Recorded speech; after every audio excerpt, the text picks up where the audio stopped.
Are you ready for an emotional makeover from the inside out? Then stay with us today on Deeper Living. From coast to coast across North America, this is Deeper Living, bringing the inspirational marketplace to your front door. We exist to bring you the latest and greatest from authors, artists, and artisans around the world. You're going to love this. Welcome to Deeper Living. Our guest today is Dr. Helen McIntosh, and I'm your host, Ginger Garrett. Now, Dr. McIntosh, Yes. You have written a book that I have been poring over as soon as I got it in the mail because it's a book I need. This is the Extreme Damage Makeover from the Inside Out. And tell me a little bit about your book and the secrets that are in here. All right. The book is about the importance of messages that we have internally and the ones we give out externally. Maybe I would be a little clearer about that. We internalize so much of what we are thinking and feeling, and so much of that is damage. Oh, yeah. From years past or today's damage. And then it matters the messages we give to others externally in relationship and their messages to us externally. So that's what the book is about. Okay, well, so explain to me, you're talking about the messages that we have internally and the thoughts that we're processing. Why is it not enough for me just to go to church once a week and hear a good message? Why is that not enough to transform my life sometimes? Well, good messages are good, Ginger, but the damaging messages desperately need to be exposed and then repaired. And I'm afraid that in the Christian community, we sort of put on the good messages, but they become masks, and underneath is deep infection. And it's not complicated. My book is very simple. There's a simple way of reframing these damaging messages and walking more into mental health. So you take us a step further. A lot of Christian books out there and inspirational books tell us to just think positive, keep moving, don't slow down and process that old stuff. But your message is a little bit different. Right. Unfortunately, those positive messages are kind of like stick-ons, like I'm going to give you 2 verses and call me in the morning, and it encourages masking. And then we give each other other messages minimizing damage, and you know, like just quit it or don't feel that way. And those are set shaming messages. And God is in the surgery business, not Band-Aid business. And so this is an attempt to look below what those messages are, and I give what I call a truth chart, and there's a left column and a right column. The left column are those tender, damaging messages that we want to be delicate with and not shame those messages, because those are indicator lights like we would have on the dashboard of our car. Good information, needful information, and then we go to God in the chart and ask Him, God, would you show me what is below that? Would you show me this from your perspective? And then that's the truth column, and then we hang out in that column. That's the channel we change to, and that keeps us from getting stuck. I know so many depressed and anxious Christians that are stuck there, and so this book is an effort to unstick them. Perfect. So what would you say when someone is looking for a book like this? Who do you think your typical reader is? Why are they reaching for this kind of teaching right now? You know, I think there are so many suffering Christians. There are a great number of depressed Christians. I have female and male depressed Christian friends, and they have said that this material changed their lives. They really did. They said that they had not begun to really tag or think about the messages that they had internalized, or the messages that they were passing along to others that were creating more damage in relationships. And sometimes just having a difficult relationship with someone creates more internal damage. Right. It's unhappy. It's not okay that Christians are depressed. It's not okay that Christians are having difficult relationships. Using damaging messages with one another. It matters what we say. Yeah. It matters that it's full of grace.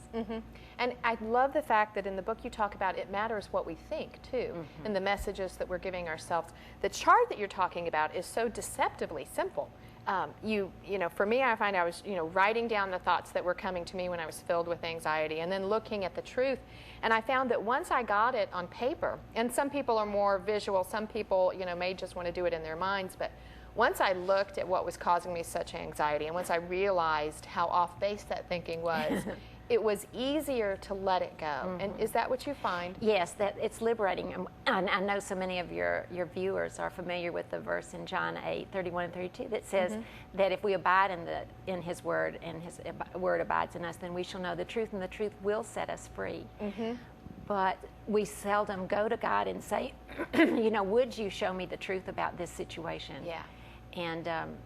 And the left-hand column is pretty much from 2 Corinthians 10, 3 through 5, where God says, you know, though you walk around in the flesh, I don't want you to war that way. I want you to, it's divinely spiritual for the pulling down of strongholds. And in the book, I developed that strongholds are the repeated damage messages. Oh, well, there is so much good stuff here, and we are going to get more into it when we come back from this break, so stay with us.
Welcome back to Deeper Living. Our guest today is Dr. Helen McIntosh. Thank you so much again. You have been giving us some great, meaty stuff we can put into practice today about changing our emotions and healing from the inside out. But one thing that we've learned on this show is that every author writes a book that's born out of a struggle in their own life. So tell me a little bit about what led you to write this book. Ginger, it was born out of a struggle, out of deep brokenness with my mother especially. Over time, even as a little girl, she transmitted to me many difficult messages. I would technically say as a professional counselor now that I was verbally and emotionally abused. And so those damaging messages led me to a devastating depression early in my in my days as a Christian. And so I was thinking, well, I'm a Christian now. Why am I so depressed? And, so in a week's time, the Lord really showed me it was because of these damaging messages that I had internalized from my mother. What a great insight. An example was, you can't do anything right, you are so stupid, you're such a zero, all of those. And so I had gone through a period of time when I was experiencing some failure and internalizing those, you know, giving myself those same messages, the mommy messages. And the Lord said, no. I want to give you my perspective. The truth is that you are a princess. The truth is that you don't have to respond in this way. The truth is that you may be experiencing some failure, but you are not a failure. And just many conversations that have led to a lifetime of trying to help others. And then zipping forward, my mother died in '98, and I had been in 1998, and since 1993 I had been in an inner city school, and I always wondered how much what was the reason I had such a passion for these children. They were the inner city kids who were so abused and neglected and abused, verbally especially, and real victims of violence. And so when she died, I was like, you know, she was my bully. And this is why I had such a passion to help others with that. Yeah. So I made an effort at that time to help small children with their language with one another, and then began in a more intentional way to help adults with their language with each other. So the second half of this book is more how to have healthy language in our relationships and not to continue to do damage, because there's so much damage in churches today and in family relationships. Right. Because of the words we use.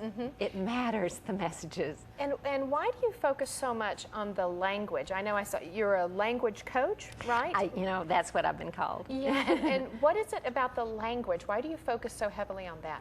Because words hurt. You know, the old poem, "Sticks and stones may break my bones, but words will never hurt me," is such a myth. It's such a lie, because words do hurt. Yeah.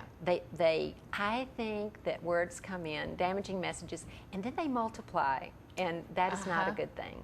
And then we repeat them because of the patterning that occurs in our lives.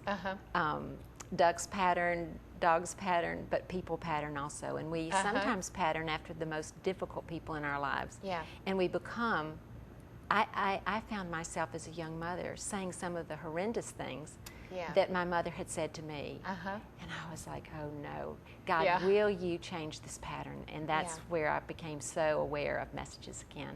Well, what a blessing that He gave you that insight. But why do we do that? I mean, why do we pattern ourselves after the very people who hurt us the most? What is that? It's the focus. A funny story is that there was a mother dog who only had 3 legs, and so she walked like this, and had very healthy puppies with 4 legs, but they walked like this. Oh, how funny. And so we just do that. We need to be so careful what we focus on, because we will become like that. And so we need a dramatic intervention, if you will. That's what it's called, to change our patterns. And that is the cry of my heart for destructive things in my own life. And this is what I enjoy sharing with men, women, and children. And how do you, when people come to you for help, how do you get them to see exactly the nature of their problem? How do you show them that what they are doing is patterning themselves after the person who hurt them? I first establish a relationship with them. I think that is missing so much in Christendom. You know, we just lecture to each other, and we forget the love, and we forget the bonding. So when clients come, you know, we establish a relationship, a professional one, but a relationship, so that they can feel my safety. And then I pretty much ask them to tell me their story. You know, what is it they want some help with, or whatever. And then they will share a surface issue, but always there's something below. And in the book I share an illustration that, have you ever heard, it's not the straw that broke the camel's back, but the load under the straw? No. So what they will present is a surface issue, but there's always something below. And that's why when damaging messages come in, we want to look below those messages to the real agony and pain, and how those messages have multiplied, and how they've manifested in someone's life that would cause depression and anxiety. Well, when we come back, we're going to talk a little bit more about some of the fantastic tools you have in this, because this is not just the book about your philosophy. It's not just a theory book. This is a practical book. Yes, it is. So when we come back, I want you to share with us some simple tools we can start using today. And we will be right back on Deeper Living.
Welcome back to Deeper Living. Our guest today is Dr. Helen McIntosh, and you've been sharing with us some great tips and ideas for managing and sort of revamping our emotions from the inside out. One thing that you offer in this book, which is so great for people like me, I'm a mom, I've got little kids, and there are times, you know, when they come running into my bedroom at night saying, Mommy, I'm so scared, all I can do is say, don't be afraid, go back to bed. And that doesn't help. I know it doesn't help when I'm saying it. They know it doesn't help when they hear it. Right. What can I do when they come to me and they're afraid and they're filled with fear or they have a big obstacle to get around? How do I help them besides just saying, don't be afraid? Let's do this. Okay. I'm so excited that you brought that up. One of the first things that a parent can do, it's so needful, is to validate their feelings and say, you know, thank you so much for, you know, I long for you to always come to me when you're afraid, and I'm sad that you're afraid, but you know what, I hear you, and here's what we'll do. So you know, through several sentences, you would completely validate them. You wouldn't shame them in any way because of that. And then you would teach them this simple technique. I was a school counselor for 12 years, and always this time of year when students first come to school, they are just sure they're not going to get home on the school bus. Let me give that example too. But let's go back to the one, a child at night. Yeah. You would take their left and right hand, because they can't write or read the chart perhaps that we've suggested in the book. But in Chapter 5, I talk about how you can use the left and right hand. And with the left hand, you say, okay, this is where you tell your story. I feel so scared. And so have them do that with their little hand. I feel so scared. And then you say, but we're going to come over here now and say, with your right hand, we're going to say, but the truth is. And then we're going to ask God to show us what the truth is here.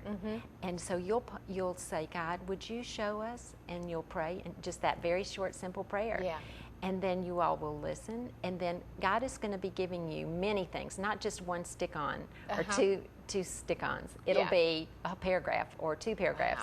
And you will just have such insight on how to answer this child. And so it would be something like, you know, the Lord is here, and He longs for you to not be afraid, and He has come to comfort you.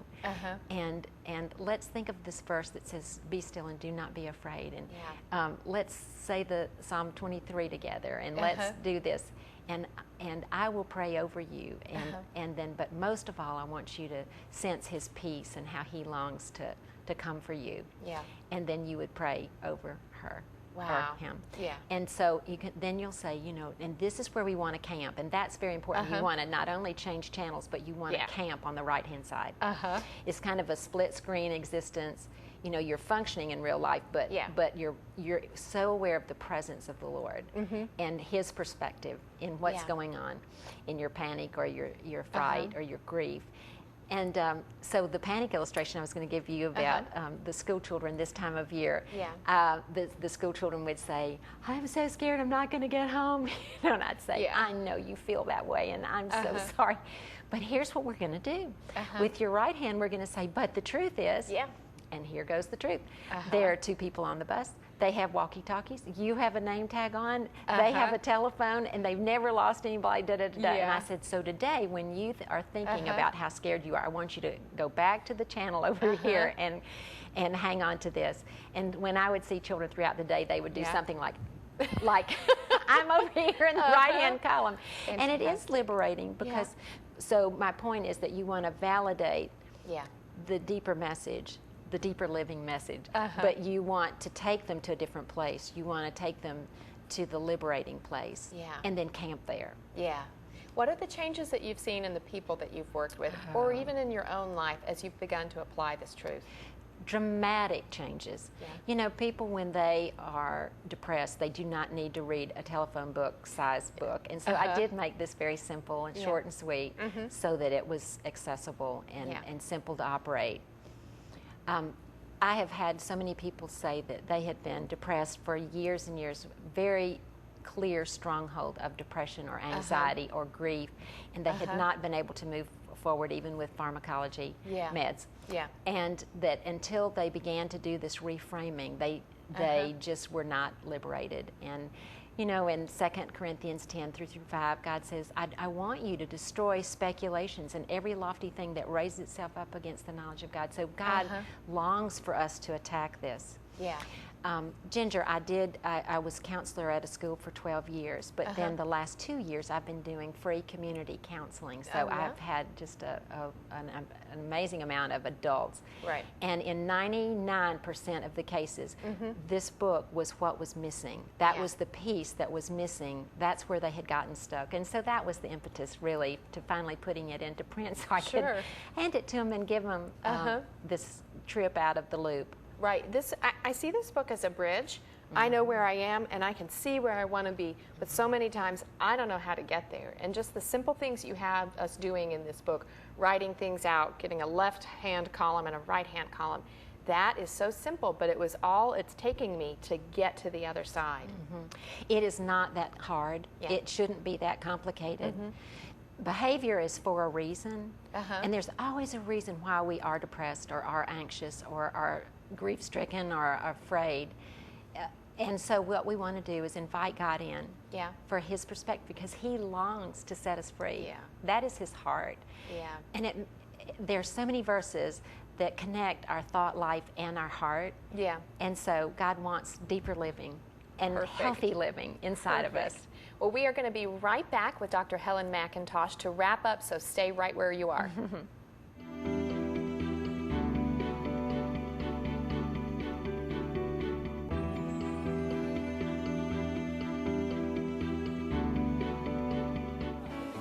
Every good and perfect gift comes down from heaven above. Every good and perfect gift from above. Every good and perfect gift comes down from heaven above. Every good and perfect gift from above. From the Father of lights. From the Father of lights.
Welcome back to our final few minutes with Dr. Helen McIntosh. We've been talking about her book, The Extreme Damage Makeover, Healing from the Inside Out. And I want to tell you, if you want the book and if you want more information on the book, visit our website at deeperliving.com.